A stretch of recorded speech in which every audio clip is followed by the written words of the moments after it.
ನೋಡಿ ಈ ರೀತಿ ISI helmet full helmet use ಮಾಡಿ, ಈ ಥರ ಹಾಫ್ ಹೆಲ್ಮೆಟ್ ಯೂಸ್ ಮಾಡಬೇಡಿ. ಹಾಫ್ ಹೆಲ್ಮೆಟ್ ಹಾಕಿ ಏನು ಪ್ರಯೋಜನ ಆಗುತ್ತೆ? ಹಾಫ್ ಹೆಲ್ಮೆಟ್ ಹಾಕೋದ್ರಿಂದ ಏನು ಪ್ರಯೋಜನ ಇಲ್ಲ. ನೋಡಿ ರೋಡ್ ಯೂಸ್ ಮಾಡಿದ್ದಾರೆ ನೋಡಿ, ದಿಸ್ ಬೆಸ್ಟ್. ಅಟ್ಲೀಸ್ಟ್ ಕೆಳಗೆ ಅಕಸ್ಮಾತ್ ಇದ್ದಾಗ ನಮಗೆ ಸೇಫ್ ಆಗಿರ್ಬೋದು.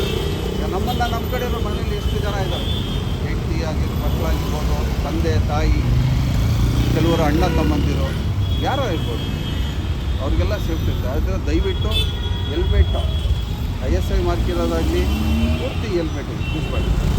ಇಂಡಿಯನ್ ರೈಡ್ರು ಅಷ್ಟೇ, ನಾನು ಹಾಕಿದ್ದೀನಿ ಮುಂದೆ ಓಡಿಸೋ ಗಾಡಿ, ಇಂಡಿಯನ್ ರೈಡ್ ಯಾಕೆ ಹಾಕೋದು ಅಲ್ವಾ? ನಿಮಗೆ ಸೇಫ್ಟಿ ಬೇಕು, ಇದರಲ್ಲಿ ಬಿಟ್ಟಿರೋ ಸೇಫ್ಟಿ ಬೇಡ.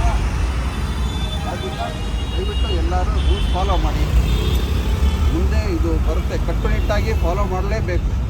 ಫುಲ್ ಹೆಲ್ಮೆಟ್ ಹಾಕಲೇಬೇಕು. ಆದ್ದರಿಂದ ದಯವಿಟ್ಟು ಎಲ್ಲ ಹೆಲ್ಮೆಟ್ ಫುಲ್ ಹೆಲ್ಮೆಟ್ ಯೂಸ್ ಮಾಡಿ ಅಂತ. Thank you sir.